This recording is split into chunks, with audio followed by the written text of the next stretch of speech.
This is your ultimate stop for everything sports. The Golden State Media Concepts Sports Podcast. Should I say more? From the NFL, MLB, the NBA to MMA, it's all in here. The Golden State Media Concepts Sports Podcast.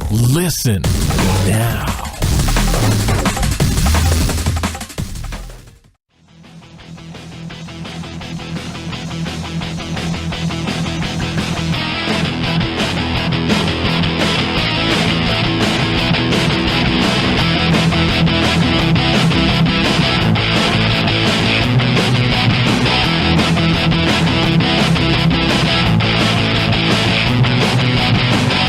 All right, and welcome to the GSMC Sports Podcast. This episode is brought to you by the GSMC Podcast Network, and for the final time, I am your host, Jesse Tapia. Again, this is my final day hosting the podcast that I do with GSMC. That means I goes for the GSMC Sports, GSMC Football. I finished up the GSMC Baseball Soccer ones earlier this week, and I will also have the final episode that I host up, the GSMC Basketball Podcast, coming out later today. Check that one out if you would like. So, for my final show, it's going to be business as usual. Nothing really changed up or anything like that. I will recap the Thursday night game from last night between the Rams and Vikings for the first segment. Second segment, we will be heading over to the MLB, where we will update everyone on the standings, the scores from yesterday, give any thoughts that I currently have. And then for the third segment, we'll head back to the NFL, make my picks for Sunday's games, and then for the fourth segment, I will talk about whatever else it is going on in the world of sports, and also talk a little bit about that Sunday night game between the Ravens and Steelers coming up. So that's how today's show's going to go, and it should be a fun one, as it always is. So, I've been talking to you guys for about a year almost, a little less than a year, I'd say about 10 months. And you guys have heard me complain about Thursday night football, and I don't think since I started hosting this show, we've had a truly great Thursday night football game. But the NFL gave me a little treat here and gave me a game that I'm actually looking forward to talking about. Not that I wasn't about the others, but this one was definitely a great one between the Rams and Vikings. I'll give the scores and stats, and then I'll give my thoughts on it after that. So we had the Rams beating the Vikings 38-31. Looking at the Rams, you had Jared Goff, 26 of 33 throwing the ball, 465 yards, 5 touchdowns there. Kirk Cousins for Minnesota, 36 of 50 throwing the ball, 422 yards, 3 touchdowns. Looking at LA's rushing and receiving numbers, Todd Gurley, 17 carries for 83 yards there. Also turned in 4 catches for 73 yards and a touchdown. Cooper Kupp killed my fantasy team because I played against, in 2 of my leagues, I was playing against Cooper Kupp. He had 9 receptions, 162 yards, 2 touchdowns there. Brandon Cooks had 7 receptions, 116 yards, and a touchdown. And then you had Robert Woods, who has been extremely great as far as playing receiver for the Rams at home. Continued it on here, 5 receptions, 101 yards, and a touchdown there. You look at Minnesota's rushing numbers. Dalvin Cook came back in this one, missed last week with a hamstring injury. Coming into this one, I think we all knew he'd be on a snap count, and that's basically what it was. He only had 10 carries for 20 yards here. Kirk Cousins took off with the ball 4 times for 28 yards. Kirk Cousins isn't fast by any means, but he does do well when he does take off with the ball. And then the receiving numbers, you had Adam Thielen with 8 receptions, 135 yards, and a touchdown. Stephon Diggs, 11 receptions, 123 yards there. No touchdowns. Laquan Treadwell, it seems like he's been playing a lot better this season compared to his past 2. He had 4 receptions, 47 yards. Kyle Rudolph, 5 receptions, 57 yards.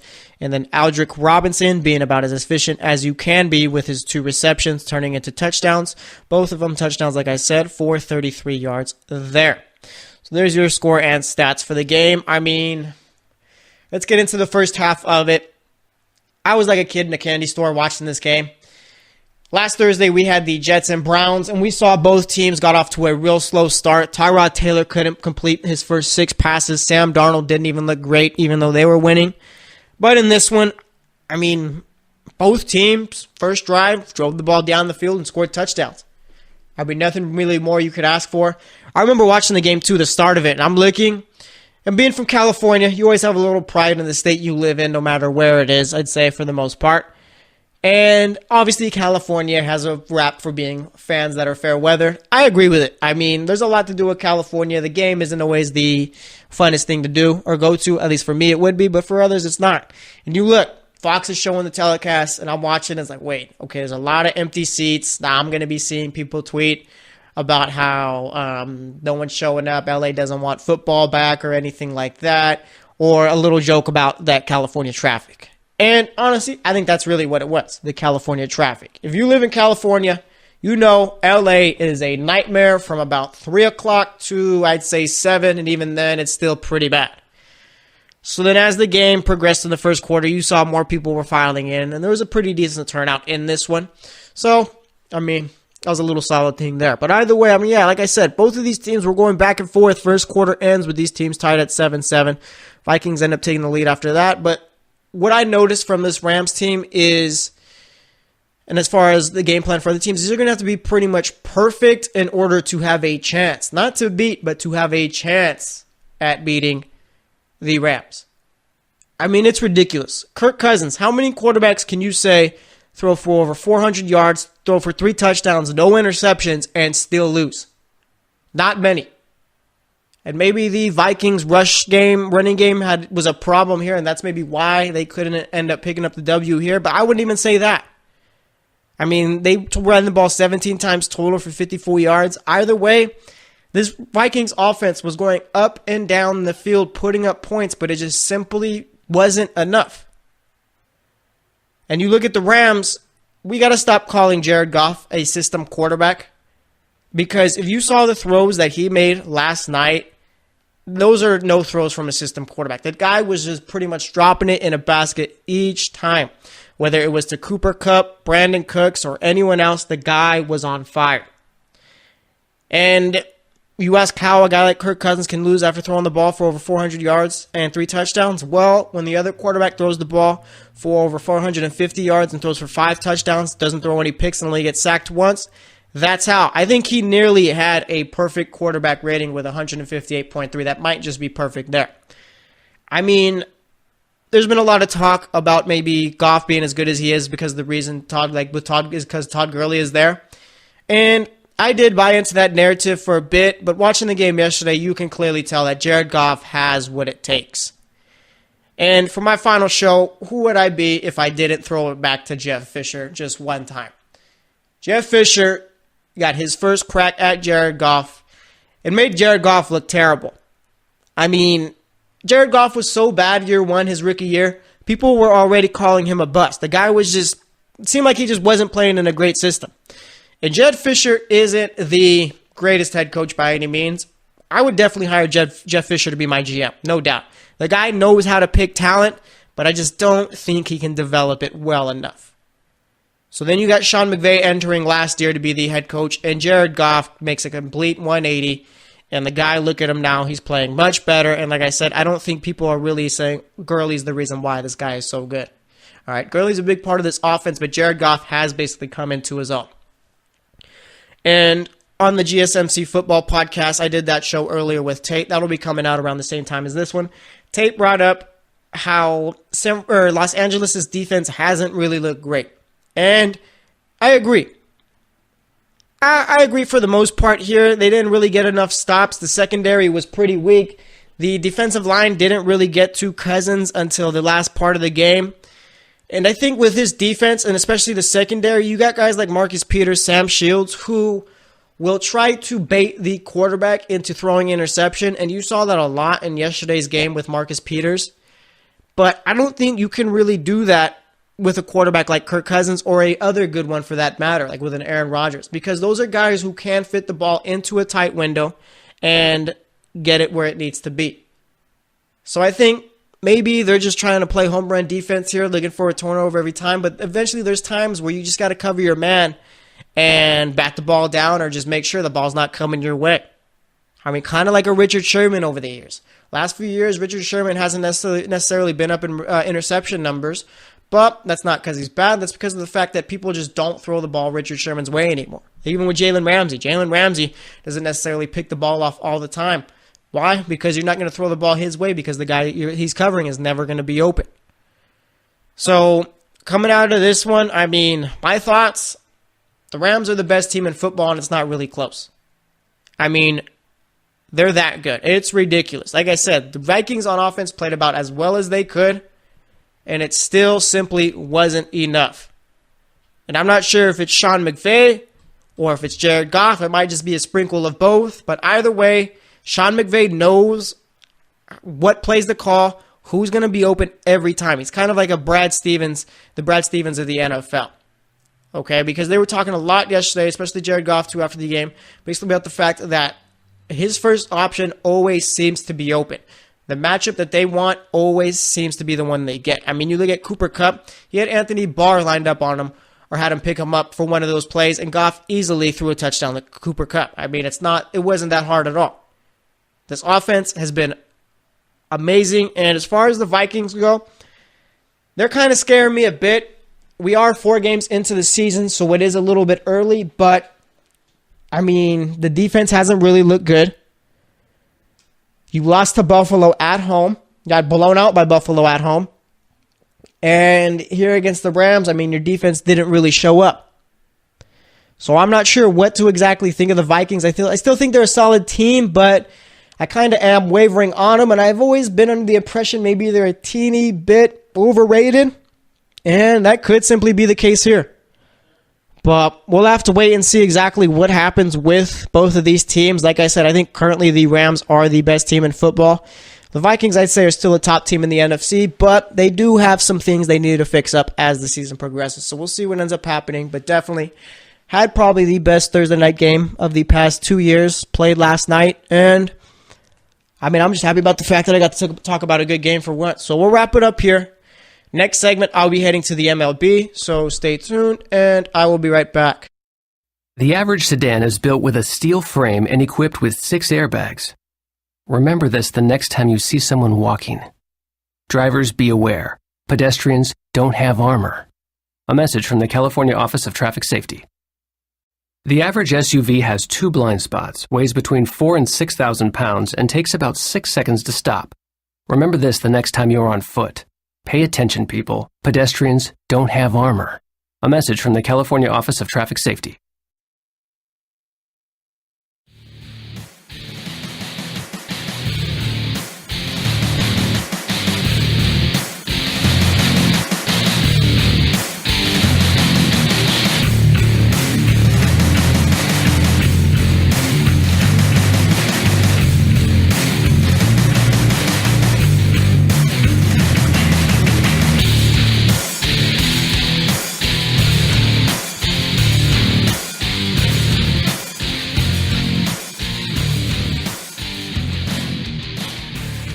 All right, and welcome back to the GSMC Sports Podcast. I spent that first segment talking about the Thursday night game between the Rams and Vikings.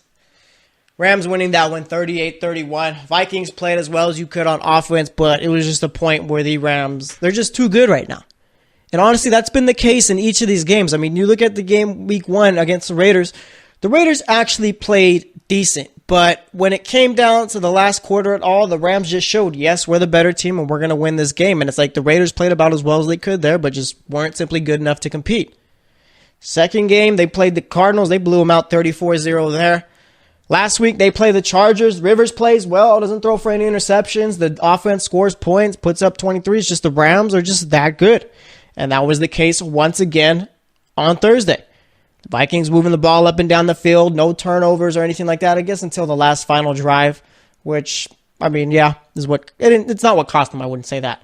Either way, Aaron Donald gets back there, forces a fumble, and Ndamukong Suh recovers, but you look at it. Before that, the Vikings moving up and down the field, scoring points, but just the Rams, again, just too good. I think right now they're the clear-cut best team in the NFL. I'd say no one in the AFC has really shown that they compete with the Rams or they're even on that level. Kansas City Chiefs fans saying, hey, what about us? Chiefs are going to come back down to earth, I'd say, in a few weeks, given your defense. Defense isn't going to be able to always. It's like, I think that's what it's good. That's their Achilles heel right there. Like, Patrick Mahomes isn't going to be throwing for 5 touchdowns every game. There's going to be games where he has a normal one, and you're going to need your defense to step up, and I'm not sure they can. As far as the NFC, I mean, Can you really say the Saints, Vikings, Eagles, or any of those teams really come close to the Rams currently, given how well they've been playing? I wouldn't say so. So we'll see how the rest of the season still progresses. I mean, it's way too early to make predictions or say this is how it is and make a final judgment. But Rams have looked good to start the season. So we move on from that to the MLB.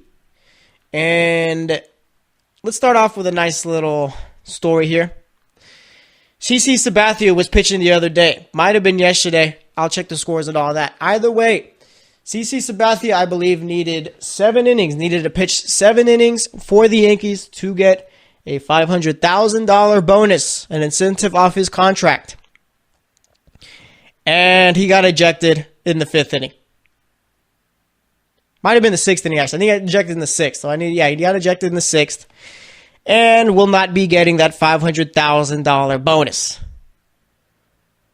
Okay, so if I'm CC Sabathia, I'm assuming the logic of thinking here was, I have enough money, $500,000 really isn't going to affect me in any way. It would be nice, but he kind of felt he had room to get ejected and not really worry about it. But if it's me, I'm finishing up my 7 innings, and I'm ending the game perfectly. Once I'm done, I'm going at the umpire, yelling everything I can at him, having him eject me after that, just so that way I can go relax in the clubhouse and think about how I just made $500,000. I mean, it's a bold move there by CC. I'd say future Hall of Famer. I mean, CC Sabathia, he's what, 39, I think it is? Let me see if I could check his age. He's currently 38, from the Bay Area, from Vallejo. Let me see if I can pick up his stats from Baseball Reference real quick. He's a Cy Young winner, ALCS MVP. He's got a World Series ring, 6-time All-Star, 246 career wins, 3.7 career ERA. Looking at it, nearly 3,000 strikeouts. He's 14 away from that. If he pitches another year, he'll hit 3,000 strikeouts. The guy is a Hall of Famer. Now it's just a matter of who's he going in as. Is it going to be as a Yankee or as a Cleveland Indian? I'm assuming, he won the World Series with the Yankees. I'm curious, actually. Maybe he goes in as a Milwaukee Brewer. Maybe he loved his time there that much. But either way, I'd say CC is a Hall of Famer. I think he's kind of played long enough to the point where people don't really think about it. But yeah, he's definitely a Hall of Famer, no doubt, I'd say. And I think his Cy Young came in 2007. He's been top 5, like I said, 5 different times. And I think he actually won the Cy Young. 2007. Let's see, what team was he with there? Won it with Cleveland. So I think you got to go in as a Cleveland Indian. Either way, though, he's had a pretty solid career. And like I said, got ejected 2 innings before he could cash out on that $500,000 bonus. So let's take a look at the scores from yesterday, see what else happened around the league. And we'll update the standings, and I'll give my thoughts on everything else. So for Thursday, September 27th, you had the Yankees beating the Rays 12-1. CC Sabathia collecting his 9th win of the season. I still think he should pitch in the wild card game. I mean, why not? The dude's got the experience. I think he can give you 5 innings, and you have the bullpen go the rest of the way. You had the Rockies continuing to keep their lead in the NL West, beating the Phillies 5-3 there. The Mets beat the Braves 4-1. You had the Royals beat the Indians 2-1 in extra innings. In the 10th inning, the Royals walked off. Salvador Perez with the walk-off there, walk-off single. I mean, that Royals team, back when they were good and winning the World Series and all that, that was one of the funnest teams to watch. People hated them, too. I forget that. People hated the Royals. But like I said, that was one of the funner teams for me to watch. John Lester with a big pitching performance. You had the Cubs beating the Pirates 3-0. Obviously, they're trying to keep away the Brewers from overtaking that NL Central lead. You had the Twins beating the Tigers 9-3. The Rangers beat the Mariners 2-0 there. I mean, the Mariners completely fell off this season. The Astros and Orioles game was postponed. Looking at the games for Friday the 28th. Already some concluded. You had the Twins beating the White Sox earlier 2-1. They got a doubleheader going on today. You had the Cubs beating the Cardinals 8-4. Solid win there. I mean, obviously they need it. Pirates, Reds playing later on tonight. Then we got the final series of the season for both the Yankees and Red Sox in Fenway. That should be a fun one. I mean, not the pitching matchup itself. I mean, we got J.A. Happ, who's been solid for New York, going up against Brian Johnson, who is basically what you expect, Brian Johnson. You got the Astros and Orioles playing tonight. Garrett Cole pitching up against David Hess. Braves, Phillies. You have Marlins, Mets. Blue Jays, Rays. Like I said, I keep telling you guys, the Rays are going to be a problem next season. They're 88-71. Any other division, they're in playoff contention. Given they play in the tough AL East and the AL being as good as it is this year, it's pretty tough. Indians, Royals. You got the Tigers versus the Brewers. This is a series the Brewers should sweep. I mean, that's pretty much all the chance they have left, I'd say, to catch the Cubs, given I think the Cubs are going to do well against the Cardinals. You got Rockies, Nationals. Rockies got to do well here. They got to take at least 2 out of 3, I think, in order to have a definite chance at winning that division. Twins, White Sox. A's, Angels.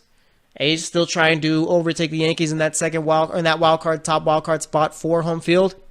You got the Rangers, Mariners, Diamondbacks, Padres, and then the Dodgers, Giants. You got Bumgarner going against Ryu. I mean, we'll see what ends up happening there. That's obviously a pivotal series. Maybe the Giants can go ahead and play spoiler, knock the Dodgers out of playoff contention. Let's take a look at the standings. We're just going to update the ones that matter. So we'll look at the NL divisional standings first before we head to the wild cards. In the NL Central, you have the Cubs, who are a game and a half up on the Brewers. Brewers still got a chance, but it's going to be tough. They got to handle business against Detroit and hope the Cardinals, I'm assuming the Cardinals got to take the next 2 against the Cubs in order for the Brewers to have a chance. Then you got the Rockies, still a game up on the Dodgers there. Now, moving over to the wild card standings. AL, you got the Yankees, who are 2 games up on the A's. I mean, the A's are playing the Angels. That's one I could see them sweeping and even taking 2 out of 3. In order for the Red Sox or the Yankees to move to that second spot, Yankees got to drop 2 out of 3 here, or at least get swept. And like I said, the A's got to handle business. I'm assuming this game will be played in New York, though, when it's all said and done. Then the National League. The Brewers, who already clinched a playoff spot, are 4 games up on the Dodgers. I'm assuming the Brewers will have that top wildcard spot even if they don't win the division. Well, if they don't win the division, and vice versa with the Cubs. And then you got the Dodgers, who are now a game and a half up on the Cardinals. Cardinals were a great story, but they've lost 4 in a row and are 5-5 in their last 10. Dodgers have lost 2 in a row, so both teams looking like they're kind of hitting a slump at this point. We'll see what ends up happening, but we're almost close to playoff baseball. Like I've said, there's nothing like it, and I can't wait. I'm assuming the way this season ends, we'll probably get 2 teams in the NL West into the postseason, meaning one playing in the wild card game, the other winning the division. But I don't see either of them beating the Brewers if it comes down to the wild card game. So we'll see what ends up happening. Either way, though, it's been a pretty fun baseball season. So we'll wrap it up here. Next segment, I will be talking about making my picks for this weekend's NFL games. So stay tuned, and I will be right back. The average sedan is built with a steel frame and equipped with 6 airbags. Remember this the next time you see someone walking. Drivers, be aware. Pedestrians don't have armor. A message from the California Office of Traffic Safety.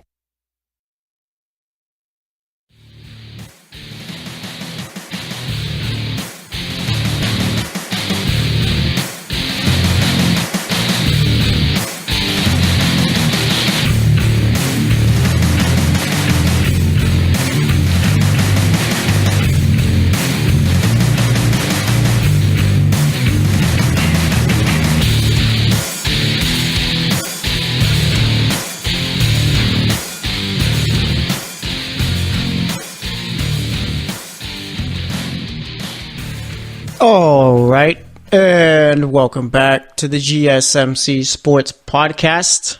So far today, I have spent this show talking about the Thursday night game between the Rams and Vikings. Once again, the Rams won that one 38-31. Then, for the second segment, I talked MLB, updated the scores from yesterday, looked at the games going down today, and updated the standings. Now I move on back to the NFL and will make my picks for this Sunday's matchups. And I'll save the Sunday night game for the next segment, given I want to preview that one a bit, give some thoughts, and I'll make my pick for that one in the next segment, along with talking about anything else going on in the world of sports. But, you look at it, first game up, Bengals-Falcons. Bengals are good, possibly, maybe. I mean, I want to think so. I did pick them to finish second in the division this year, just mainly because I thought Pittsburgh would be much better than they are. And I mean, I don't think many others did not pick Pittsburgh to win that division. But either way, I mean, Dalton's looked good. Last game, he kind of did have an Andy Dalton game where he threw for over 300 yards, 2 touchdowns, but did throw 4 interceptions. And that's the thing with these quarterbacks, okay? Dalton falls into the tier of Ryan Tannehill, Derek Carr, Blake Bortles, himself, obviously. And that tier is mainly just quarterbacks who you're not really sure. Are these guys great? Are they making the next step of becoming great? Like, you know they have the tools to be great, but for some reason they just never get there. Like, they're good enough to start and keep a job, but you're just not ever really comfortable with them. Like, you're going to have fans who like them, and you're going to have fans who hate them. And I think Andy Dalton is like the perfect definition of that. But either way, I mean, I think Dalton, with a good offensive line, is a good quarterback. And I think he has that here, and I'm not going to knock him on the Panthers game. I get he threw 4 picks. Either way, all that matters is the win and loss there, and they took the loss, and I didn't expect them to. Well, I did pick them to win, but taking a game in Carolina against Carolina is always going to be tough. So they're 2-1 after 3 games, and I like the way they've been playing. Defense has been playing well. A.J. Green's been on fire, and I mean, John Ross has been hasn't really gotten off to the start we'd all hoped, but I mean, the team's been playing well, and they're heading to Atlanta, like I said, and Atlanta currently 1-2. It's a bit different for them considering they haven't lost to a bad team yet. They've been playing decent football, I'd say. But either way, I mean, last week they lost in overtime to the Saints, a game that they probably should have had. And as far as my pick for this one, I got to go with the Falcons here, not because I think the Bengals are going to be bad or anything like that, but I think the Falcons are playing much better on offense and especially in the red zone. Plus, given that they're at home, I think they're going to be able to pull it off here. Hopefully, Julio Jones can get that first touchdown because I don't think he's gotten that yet. So I got the Falcons on that one. Then we got the Buccaneers heading over to Chicago. This is it right here, okay? There's been talk. Do you go with Fitz, continue with Fitz, or do you go with Jameis? This is the game where they make their decision. Given this is in Soldier Field against that great Bears defense, if Fitzpatrick has a quote-unquote Ryan Fitzpatrick game, and I'm talking about the bad ones, not the good one, then he's out of there. But if Ryan Fitzpatrick is able to head into Soldier Field and play well, come away with a win also, he's their starting quarterback for the rest of the season, I'd say. And I think that's the way it should be, okay? I've always been, well, it's not the way it should be, it's the way it's going to be, I'd say. Because I've been on the side of, I get Fitzpatrick has been playing well, but if you're the Bucs, you got to kind of figure out what you have in Jameis Winston and if he is going to be your franchise quarterback of the future. So I feel like every start that he doesn't make is a wasted one. But I get that Dirk Cutter could be coaching for his job and might need to make the playoffs. And if Fitzpatrick is giving you great opportunities to win and is pulling out wins here, then how can you go away from him? At the end of the day, I understand it is about wins and losses and not always the long term. Okay? This is a game of results. So, yeah, like I said, if Fitzpatrick's able to go into Chicago, and I mean, Vegas is giving the Bucs some respect here considering Chicago's favored by 3. All right, so if the Bucs are able to come in here, if Fitzpatrick plays well, doesn't really throw too many interceptions or anything like that, and comes away with the win, I guess I'm all for Ryan Fitzpatrick being the starter long term, at least for this season, for this season.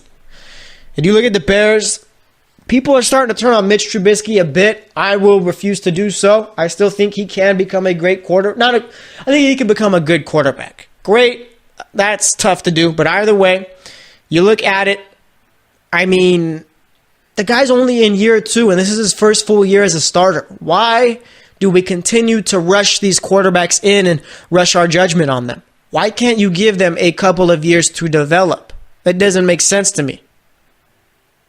So with Mitch Trubisky, I mean, yeah, he hasn't been playing the best. Either way, the Bears are 2-1, and the guy still needs time. Let's not forget, he's got a new coach, a new system, new receivers he's working with. Okay, this is not John Fox's team from last year. So I'm not going to, like I said, rush judgment on the guy who's only made 3 starts this season. All right, give me a year or 2 with Mitch Trubisky. If he's still not playing well, then yeah, there's a problem. But let's not be ridiculous at this point. Either way, for my pick, as much as I would like to see Fitzpatrick continue on with his Fitzmagic, I'm going to go with the Bears here. I don't see the Buccaneers winning at Soldier Field. Then you got the Lions and Cowboys. Whoever loses this game, their season is over. And even then, I don't see any of these teams really doing anything in the NFC. I mean, you look at the Cowboys. Dak Prescott hasn't played well. He hasn't thrown for over 200 yards in a game this season, I believe. But his offensive line really hasn't given him much of an opportunity. So I still don't think he's a great quarterback currently, but I want to see him do it on his own rather than the offensive line. I mean, always have him in constant pressure. And as far as the Lions, you did have a nice game against the Patriots where you beat up on them. But how do I know this wasn't a game where it was just some added motivation? How do I know that this is a team that can continue on with that type of performance all season long?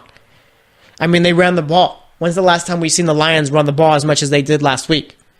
Is this something they're going to continue on doing, or are they going to go back to being the same old Lions team? I'm not sure. Dallas is favored by 3 in this one, and I get why, and I think I have to go with Dallas in this one.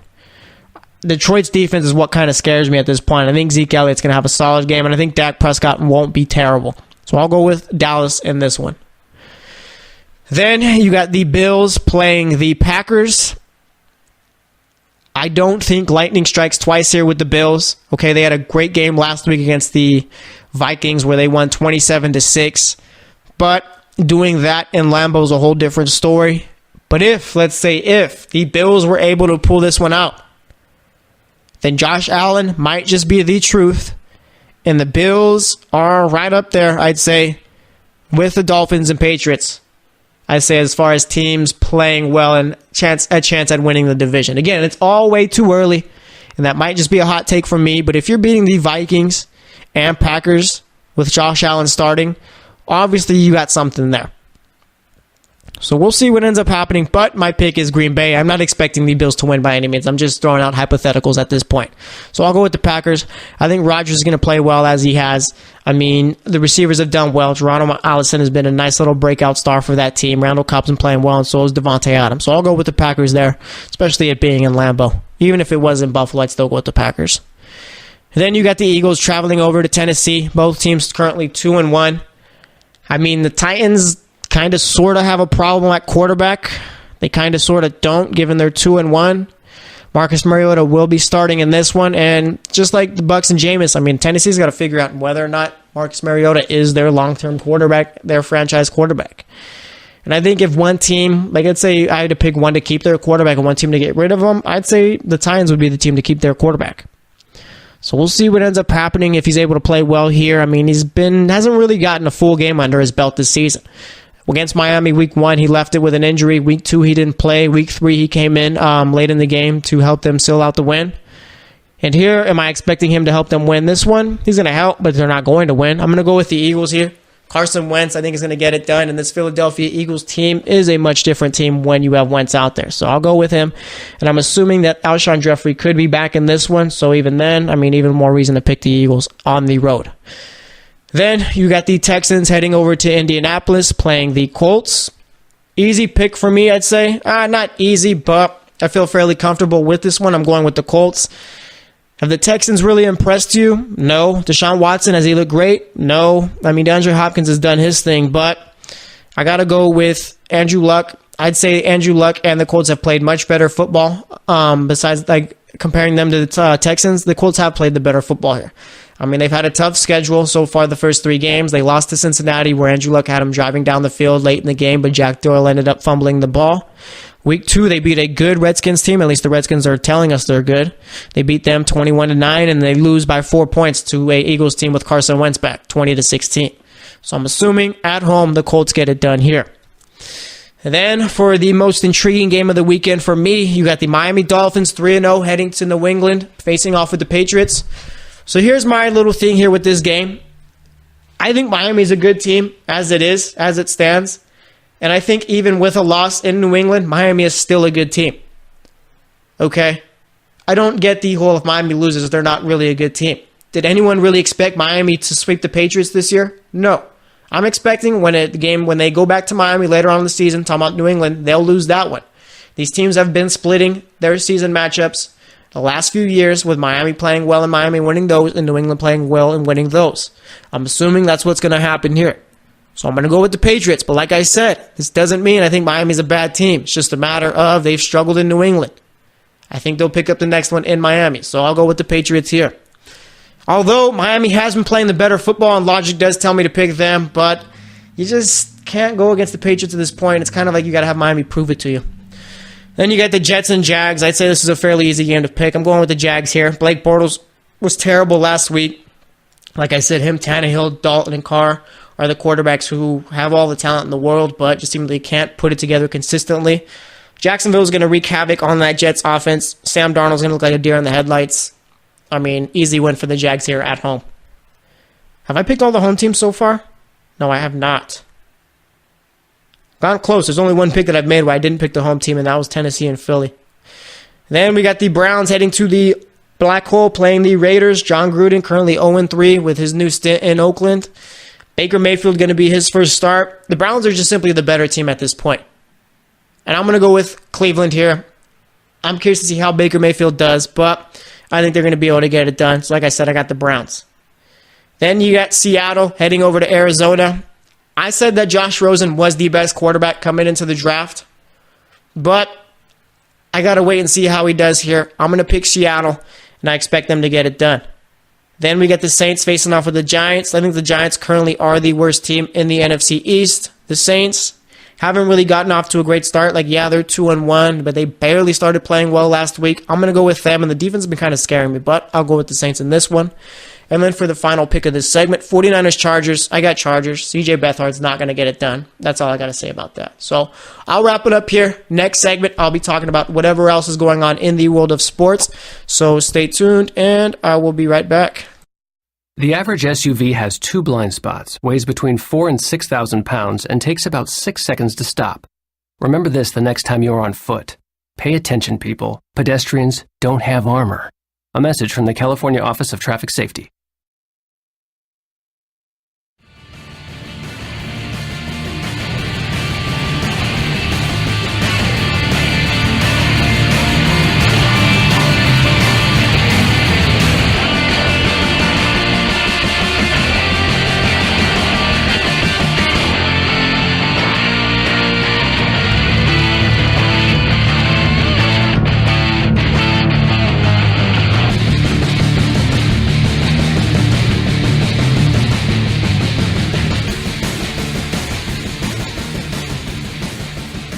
All right, and welcome back to the GSMC Sports Podcast. Sorry, I get them mixed up sometimes. This is definitely the Sports Podcast. So far today, I recapped the Thursday night game between the Rams and Vikings. Spent I believe it was the second segment on the MLB. Third segment, making my picks for Sunday's early games in the NFL. And now for this segment, we'll be talking about anything else going on in the world of sports. The NBA's back.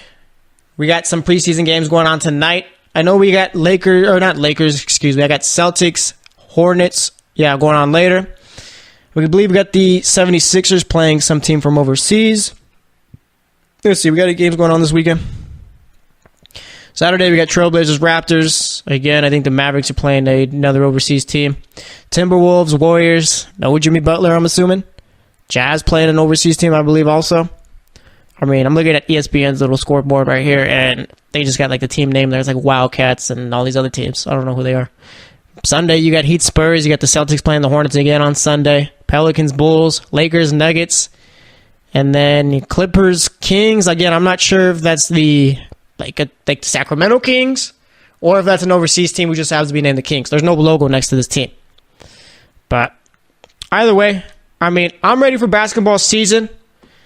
Looking at it, I'd say the favorites out east are Boston, maybe Toronto. I do like Toronto. Not as a favorite team, but just their chances to get out the east. I'd say Toronto poses the biggest threat to the Celtics. Philly, I know their fans are propping them up and all. But I think this is the same Philly team as last year as far as the same way they play and kind of the same personnel and all. Last year in the playoffs, you lost in 5 games to the Celtics, who didn't even have Kyrie Irving and Gordon Hayward, who they'll be adding tonight. So I just don't think, I don't think they're better currently than the Raptors. I mean, the Raptors have crazy depth. We talk about the Celtics' depth. We don't talk about the Raptors enough. Plus, you got Kawhi there. I mean, it's going to be a solid team. And out west, I mean, we already know what it is. It's the Warriors. I mean, is there any debate? No. I mean, Rockets fans and Laker fans are kind of yelling, saying, what about us? Lakers with LeBron don't come close to the Warriors currently. LeBron is a great player, but, I mean, I got to wait and see how well Ingram improves, and he's got to really improve, like basically be a second superstar on that team for them to have a chance against the Lakers. And you look at it, as far as the Rockets, I think they had their chance last year. Melo, I mean, Melo doesn't move the needle for me as far as the Rockets. I don't think Melo makes the Rockets that much better, even if he comes off the bench. And you look at it also, do the Rockets have the depth to compete with the Warriors? No. And it's a little brutally honest, but I think we've all just been accustomed to the fact that the Warriors are the team of the West. The Lakers, maybe if they had Anthony Davis within a couple years, given he's signed with LeBron James, the agency that represents LeBron James, that could happen. Then you have Anthony Davis to the Lakers, we could have a different conversation there. I think the Rockets' best chance to beat the Warriors came last year, but obviously we saw they had that game where they missed 27 straight threes. Chris Paul hurt his hamstring, and that was all she wrote. And as far as a team out east who can pose a threat to the Warriors, Celtics, maybe the Raptors, but I don't feel comfortable saying that one. So, I mean, I'm ready for the NBA season. Like I said, we got some preseason games tonight. We'll finally see the starting five of Kyrie Irving, Gordon Hayward, Jaylen Brown, Jason Tatum, and Al Horford. Hopefully we see it for more than 6 minutes. Hopefully everyone's able to stay healthy on that team. Just given, I mean, I'd say it makes the league better when teams are more healthy. So we'll see what ends up happening there. As far as college football, we had the U who took on the University of North Carolina. That was a bit of a tongue twister there.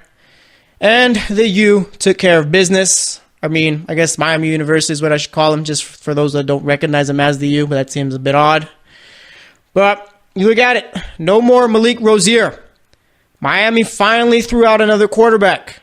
You add in N'Kosi Perry. It's about time.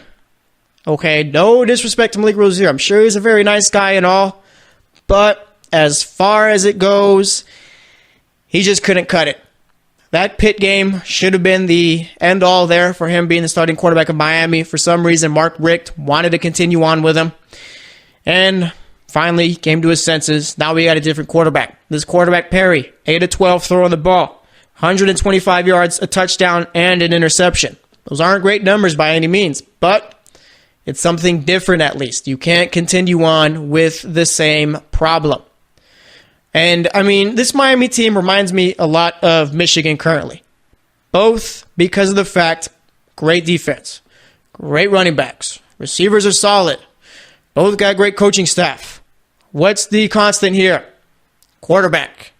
I don't know what Harbaugh's problem has been as far as recruiting a quarterback. I don't understand it. I mean, I think you can easily come out here to California. I think we got a lot of great quarterbacks out here. Clemson's new freshman quarterback who's going to be starting due to Kelly Bryant being sat is also from California, talking about Trevor Lawrence.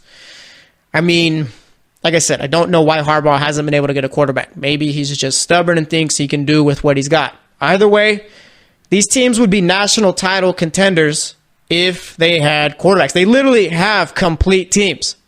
And I remember watching Miami last year. I'm not like a fan of them by any means, but just with them being quote-unquote back, a term we like to throw on with Texas a lot. I think we throw that term a lot, way too much around with Texas. And Texas actually for this year might be back. But we'll look at it later on. You look at Miami. Last year they were back, playing well. And then, like I said, Malik Rozier just wasn't getting the job done. They lose to Pitt. You lose to Clemson in the ACC title game. Then you lose to Wisconsin in, I think it was the Orange Bowl or the Peach Bowl. Can't remember exactly. Either way, they lost their bowl game. Now, maybe we have something different here. Maybe we have a complete Hurricanes team. The turnover chain was in full force yesterday. And college football is just much better when Miami is better. That's just the truth, I feel.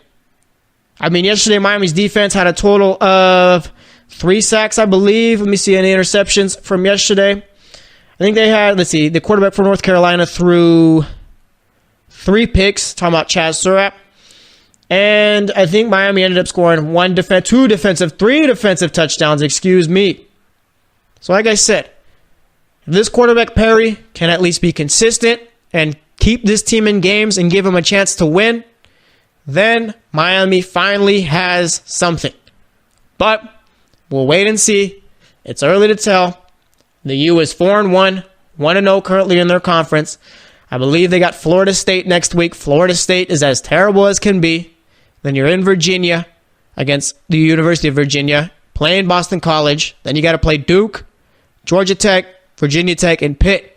There is literally no reason for this Miami Hurricanes team to not be in top 4 contention and also not playing in the ACC title game at the end of the season. Their one loss coming against a currently ranked 5th LSU team who is exciting to watch, and Ed Orgeron is about as exciting to watch coach as there is. So Miami should finish out the rest of the season undefeated. Literally, no reason for them not to. And if they beat Clemson in the ACC title game, the U should be in the college football playoff, and we'll see where they take it from there. So we'll see what ends up happening. That's my 2 cents on them. Now, moving back to the NFL, a quick little preview of the Sunday night game between the Ravens and Steelers. This one's going to take place in Pittsburgh, Sunday night. Maybe we could get Ed Reed back, Polamalu back. We'll get Hines Ward back. We'll have a good old throwback little game here. Not going to happen. Either way, these teams haven't really changed much. The Steelers have never really had I don't want to say that. I was going to say they never really had a great defense. They've always had great players, but I'm not sure it was ever a collectively great defense. Either way, I mean, you look at it now, Ravens still don't have a top quarterback, don't have a top offense, but defense is still there.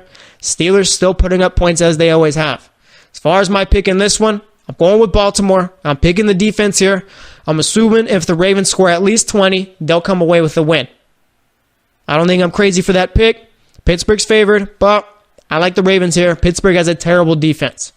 And then since I won't be here on Monday, given this is my final day here as a host, we got the Chiefs and Broncos. I'm going to say the Broncos get it done here. Mahomes has been great, but they haven't faced a top-flight defense, and I'd say he's not going to throw for 5 touchdowns again. I'm going to say the Broncos defense does well to limit him. I'm not going to say he plays terrible. He'll throw for 2 touchdowns or whatnot. They'll limit him. Von Miller will get in the backfield a lot, put some pressure on him, and I think Case Keenum and that offense is going to do enough to get the win here. The Chiefs also have a terrible defense, but Mahomes has done well to cover that up. So I'll go with the Broncos. So that brings this to a close. Today I talked Thursday Night Football, MLB, made my picks for Sunday's games and also Monday's game in the NFL, and talked about the U. And like I said, this is my final day as the host of this show. It's definitely been a fun one to host. I mean, my Tiger knowledge has gotten great. I've gotten some hot takes off about Tiger Woods. Serena Williams was always fun to talk about. We talked World Cup in the summer. We did everything. Thanks for listening to this show as long as you did. Thanks for allowing me to be your guys' host. Once again, and for a final time, I am Jesse Tapia, your host of the GSMC Sports Podcast. Thanks for listening, like I said, and I'm sure eventually you guys will hear me again. You've been listening to the Golden State Media Concepts Sports Podcast, part of the Golden State Media Concepts Podcast Network. You can find this show and others like it at www.gsmcpodcast.com. Download our podcast on iTunes, Stitcher, SoundCloud, and Google Play. Just type in GSMC to find all the shows from the Golden State Media Concepts Podcast Network, from movies to music, from sports to entertainment, and even weird news. You can also follow us on Twitter and on Facebook. Thank you, and we hope you have enjoyed today's program.